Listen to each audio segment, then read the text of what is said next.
Greetings, everybody! Welcome to the Dracovin Empire. Are you ready to head back into the 6th world today? I hope you are. Yes, we're going into the realm of Shadowrun today, into the near future, the 2070s, and a world alternate to our own, where magic exists along with technology.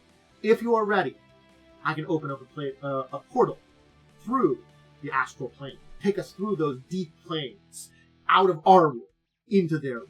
If you're ready, I can guide you through this journey of the astral. Your host, Aotearoa. Do remember to give a little tip by subscribing the bell over on the YouTube side of things and leave a comment. We're headed to New Zealand. Ha! 6th world. New Zealand. Environmental paradise. A place that's very beautiful. As beautiful as it is our world, even more beautiful here. Are you ready to learn about it? Explore its people? Cool. Well, there are a lot of books that talk about New Zealand. And this is one of those problems about New Zealand, I do have to say. A lot of the information comes from a lot of little sources. The 2 books give you a pretty good picture and provide most of my information. Shadows of Asia gives a good bit about New Zealand itself, and Sprawl Survival Guide talks about Auckland capital. So those 2 things there provide a pretty good picture of New Zealand. Again, there's a couple other smaller sources. I'm not going to get into a lot of little ones that provide little bits of information too. Those are going to be your main ones that I also use too. New Zealand, or Aotearoa. I'm going to say, I use this as the current one that we're using, but this is New Zealand as today's flag. I don't know if it's the current one in Shadowrun. I couldn't find one. We don't know, so I just used their acronym. Anyway, or Aotearoa, might butcher that one. It's an island country, South Pacific. Capital is Auckland. It's both a parliamentary democracy and a tribal council. It has 2 governments. Leaders are Prime Minister Ian George of 2063 and a Maori tribal council. It has a little over 4 million people.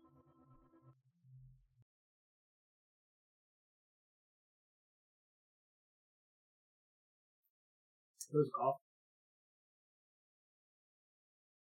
And we do know they use the New Yen as money, whether they have their own money or not. We know a lot of stuff. There's just little details sometimes we don't know. So, also, any of the images here are pictures that I have found that seemed appropriate either from the region or stuff like that. There aren't a lot of actual pictures of New Zealand in the Shadowrun world, so I had to scour for some things.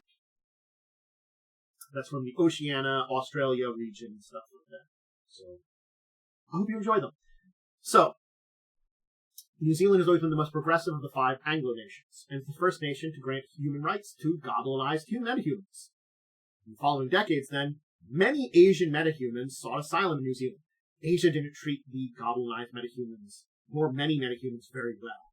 So a lot of them escaped persecution to here, which means there's a huge metahuman population in New Zealand.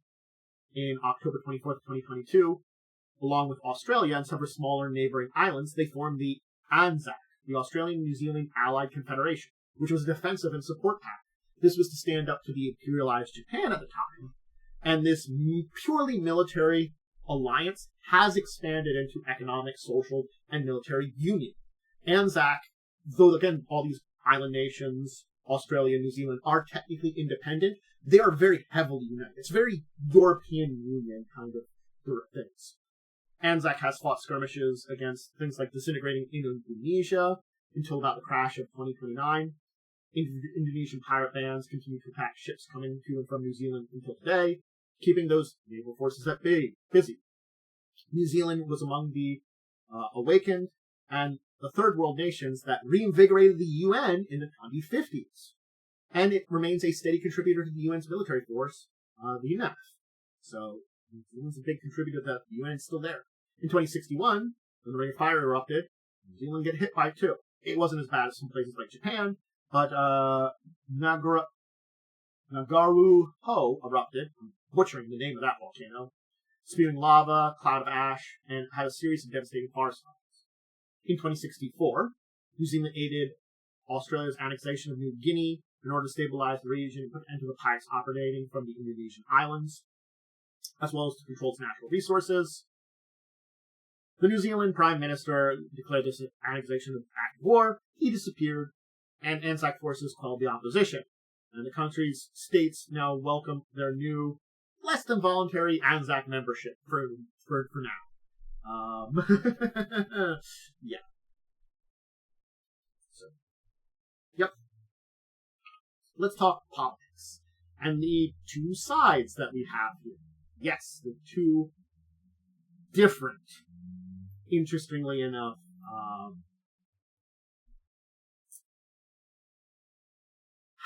governments. So, it's governed by a Democrat-elected council and a council of Maori elders. It has a dual-chambered government. These two nations share basically the same physical territory of the islands. Auckland is the capital of New Zealand, and Auckland is the capital of the Maori nation of Aotearoa. So there are two nations in the same space at the same time, sharing the same capital. Yes. Very crazy. Now, it is to say that New Zealand, at least, was a non-permanent member of the Security Council, and as of 2074, is on the UN Security Council. So, with their heavy support into UNAF and the United Nations, they're a seat on the Security Council. So, let's talk about those two states. It's unique that these two closely allied, but distinct nations occupying the same space. Basically, the British colony of New Zealand and the Maori nation of Aotearoa. New Zealand, English is the primary language, basically preserves a lot of European colonial elements. It is still technically a member of the British Commonwealth. Its big thing that stands out is its environmentally conscious country in the Sixth World, the most environmentally conscious. I guess, save for their other nation, Aotearoa, since they're both the same place and both environmentally conscious, but yeah. The Maori nation of Aotearoa is traditional, tribal, proud. It's a peaceful people. They rule by their ancient laws and taboos, basically. They give them a strict hierarchical order, and they were reinforced by ritual and traditional tattoos. Their society is tightly allied with the WWF, the World Wildlife Federation, and other ecological concerns and polo clubs. But mostly they do keep to themselves. Commune with the sea and its animals, celebrate the festivities, and often invite New Zealanders or other outsiders to, because proud tribals or not, they do love a good party, and hey, their New Zealand neighbors or other outsiders are always welcome, you know? So, hey, you know, they're right there next to their New Zealand neighbors, get them in there. Now the traditions are giving way to modernity, to the chagrin of the more conservative elements. Younger Maori, especially those raised in Auckland, prefer stable life in a corporation. They wear a suit every day, flying to corporate meetings in Dubai and Tokyo, and they prefer that to the old ways of the old taboo. Environmentalism. We're going to talk about this again, but it is going to be an important part of the government here. New Zealand is known to have strict environmentalism. It's hailed as a clean, eco-green machine. Its government advocates environmental awareness and renewable resource management. Its powerful Department of Conservation, DOC, maintains strict regulations of agricultural practices, biosphere management, maintaining a focus on sustainable energy products, and ensuring wildlife protection. It's a point of pride for New Zealanders, who see themselves as living proof that with time and effort it's possible to live in harmony with nature and one another. Maori spirit warriors are fighting alongside other Pacific governments to clean up the Morora toxic zone created by French nuclear testing in the 20th century. So this Aotearoa, New Zealand, strict environmental laws from both of them, banning certain alternate fuels, even packaging soy foods or other foodstuffs. The reasoning behind that feces possessed from these foods won't decompose properly. So they ban fuels, they ban foods to keep these things in line. So, two cultural states exist here, with several satellite cultures, and the society is a distinct reflection of its geography. It also maintains close ties to its neighboring Australia and shares many major sports. The OZFL football and the OFC soccer share those leagues with Australia.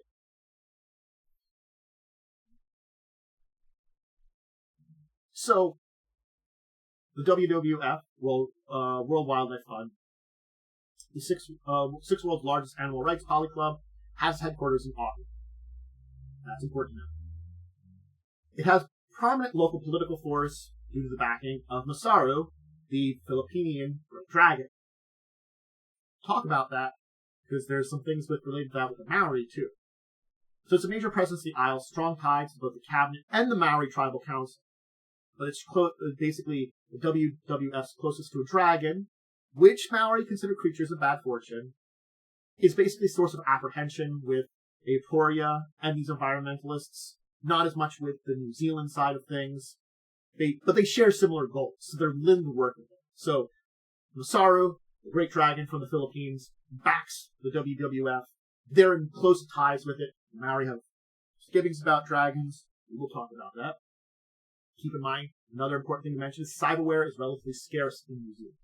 Their attitude against personal enhancement technologies, because they reduce mana, is pretty big there. So cyberware is basically also detrimental in water. Designer biosculpting, simple gene tech like sunblock gene malls, and ultraviolet resistant eye covers are commonplace though, and bioware is relatively rare. Let's talk about the demographics.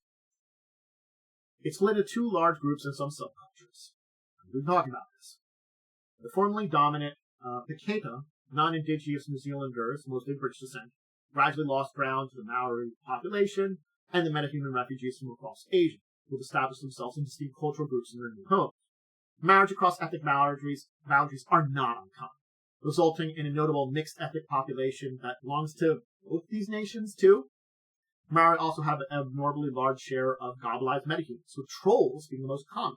Elves are very rare, with the vast majority of elves in the nation being of European ancestry.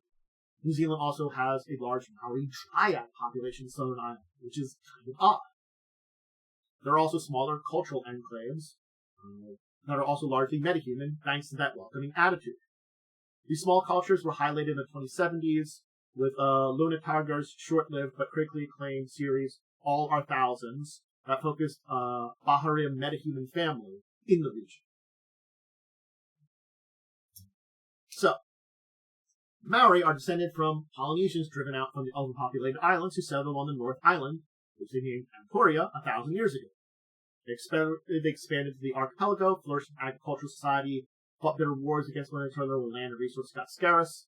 They developed a highly ritualized warrior society that remains at the heart of the culture today because of that. And many tribes have formed this warrior society into mercenary groups that hire adepts and mages to specialize spirit hunters, often via combat incorporated. Maori warrior societies were crucial in how New Zealand dealt with the bug threat, as Maori took extreme offense how the bugs attempted to attune mana lines to themselves. So, yeah. Most important to the Maori culture, though, is love, home, family. Simple critical elements of their lives. They take heritage seriously, genealogy is sacred to them, and define an individual's social status and more than their man.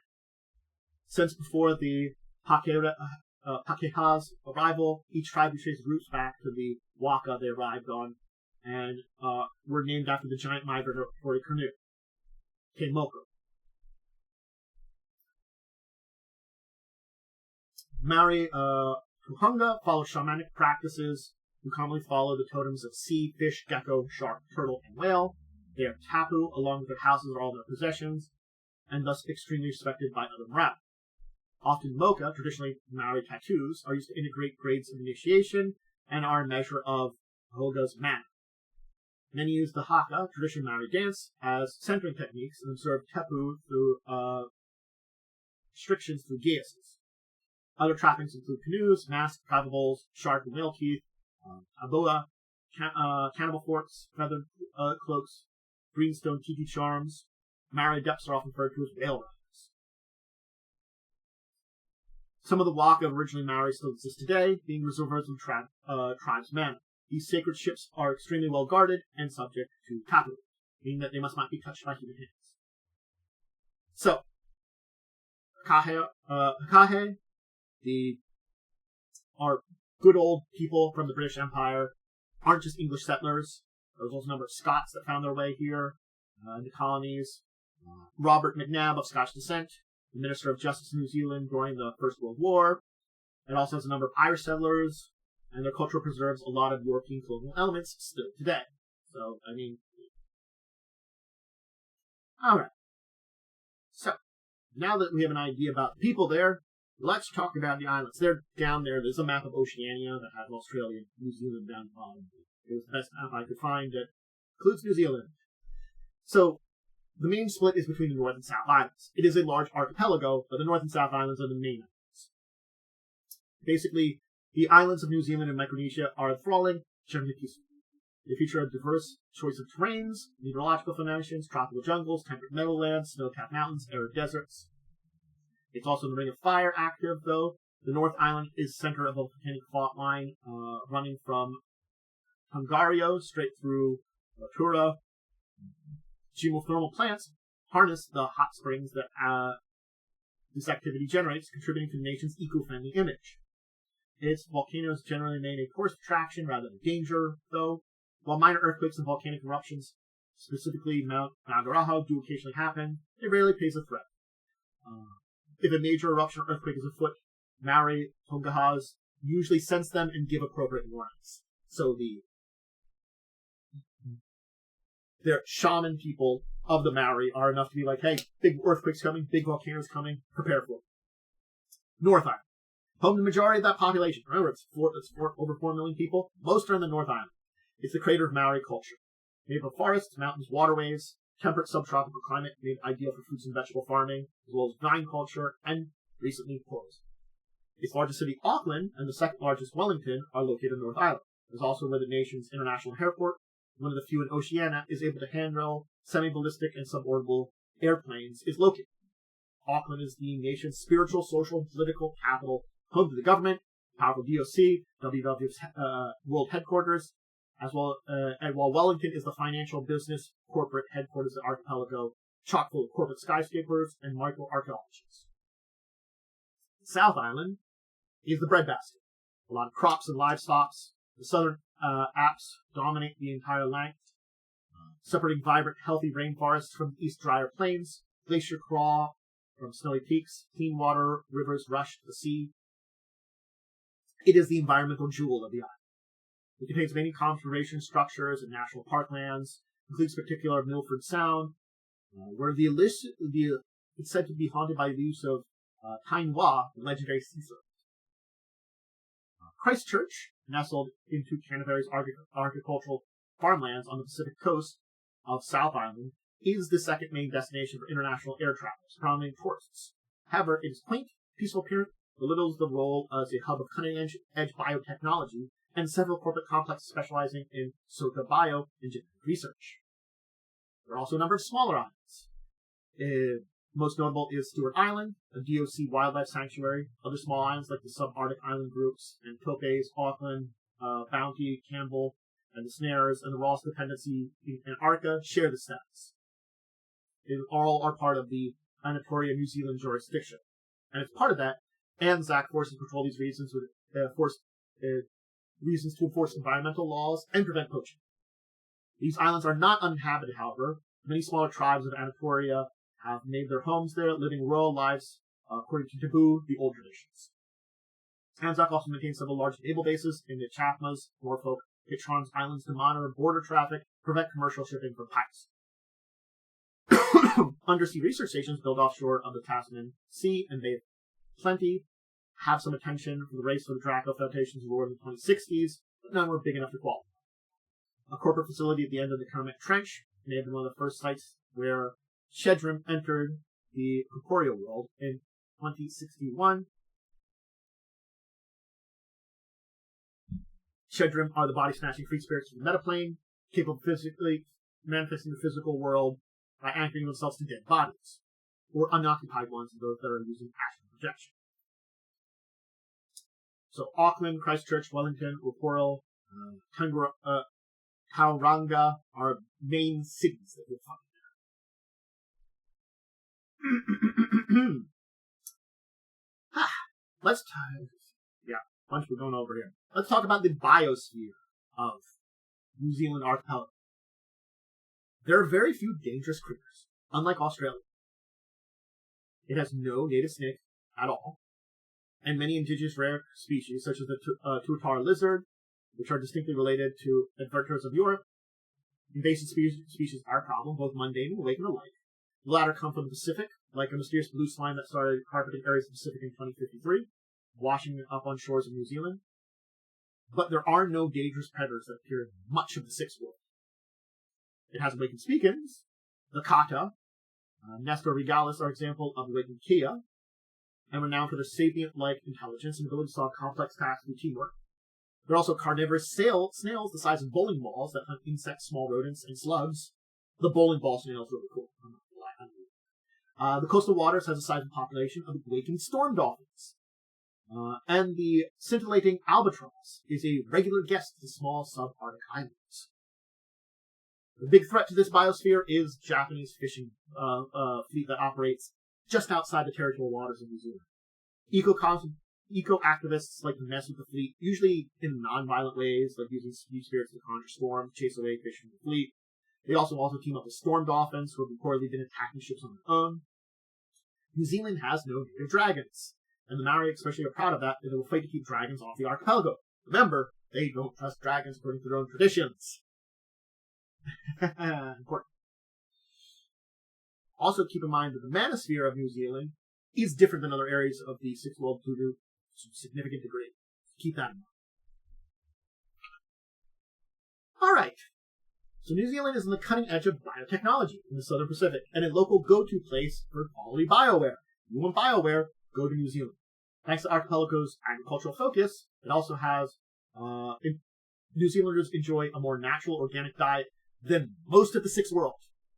So yeah, they got, good agriculture too. Now, Shiwase maintains a notable presence in New Zealand, primarily through their Arbotech subsidiary. Its mobile Arbotech Vanguard station was anchored near the Cassim Rise, east of New Zealand, doing mainly research aiding conservation efforts, earning a grudging approval from New Zealand's eco-activists, basically because they're doing research and just conservation help. Shiwase is getting a little pass. Seder Krupp has interest over there, but the NZ Aotearoa business is controlled by the Perth office. Tourism. Tourism is big there. It's got breathtaking landscapes. Tourism's big now. And the archipelago's lack of dangerous critters has made it a playground for adventurous outdoor enthusiasts. Tramping, skiing, rafting, driving, climbing, bungee jumping. You want to go on a vacation, you go there. Many top corporal wage slaves, accompanied by bodyguards from their parent mega corporation, or perhaps Shadowrunners, will show up to enjoy a vacation. The small islands, especially nature reserves, are popular with corporate vacation cruise lines, like Majestic Cruise Lines and Hermes Tours, touring Campbell and Enderbury Islands to watch local critters, especially the week-long, brilliant, fiery mating display of the scintillating albatross. Now, this isn't to say that there isn't crime, too. New Zealand has a fairly open and uncontrolled border. Smuggling occurs. Though New Zealand is much more of a safe harbor than a major destination for Pacific smugglers. The notorious Gasworth Savella and Agent Amasaru operates in the city of Tangora in the Bay of Plenty in the Northern Island. Given the country's strict environmental laws, soy food, such as waffle crisps, have become smuggling commodity. For a long time, the bulk of shadow activity in the Southern Pacific was in Australia. This changed in the 2060s. New Zealand has become an unexpected upturn in black ops. The shadows of Auckland especially have heated up starting in the 2060s, and several parties seem set on taking the ideological fight to another level. Since the local talent pool is limited, runners are being brought from Australia or elsewhere in the Pacific Rim. So, hey, big New Zealand adventures could be called for your shadows. But there you go. There's a look at New Zealand. I hope you enjoyed touring the place with me and getting a sense of what is in this very interesting country. Now, yes, we don't have a full picture of everything in New Zealand, but I feel like we have enough of a view that it gives us an interesting idea about what's going on. And certainly speaking, there's a lot of interesting things going on in the nation. It's a place of two governments and two nations that exist in the same place at the same time and work together perfectly well, both driven by keeping their place environmentally sound and balanced with nature itself, and just developing something in a better world. We see them not wanting to, keep all this to themselves in a lot of ways. They are a big proponent, and on the, Security Council of the UN. Goes to show you how much strength and power New Zealand has gained in this new world, with the new UN as it is now, and a lot of what's going on. And their alliance with Australia in the Anzac region has also probably caused a lot of strengthening in their power and their strength here as a nation. Maori are traditionally warriors. They still prove it to the world. That'll be it for today. I hope you enjoyed. If you want to check out more things that I do, please make sure to check out everything on my schedule that goes up on my social medias. That tells you when either I'm live on Twitch or uploading something on YouTube. On the Twitch side, it tells you when I'm just doing tabletop related streams like the one I'm doing now, just gaming streams, or other types of streams. Things like live plays, and of course discussing tabletop Saturdays at 6. The YouTube schedule just tells you when I'm uploading stuff and what days.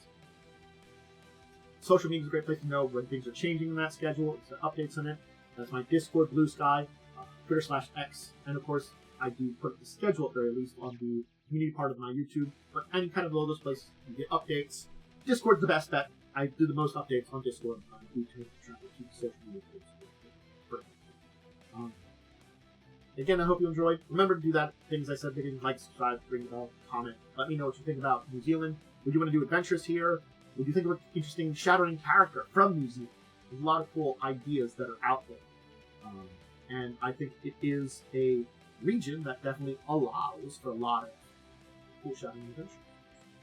Alright, I'm going to go. Until the next time, I'm with all of you out there, AD and love. Farewell.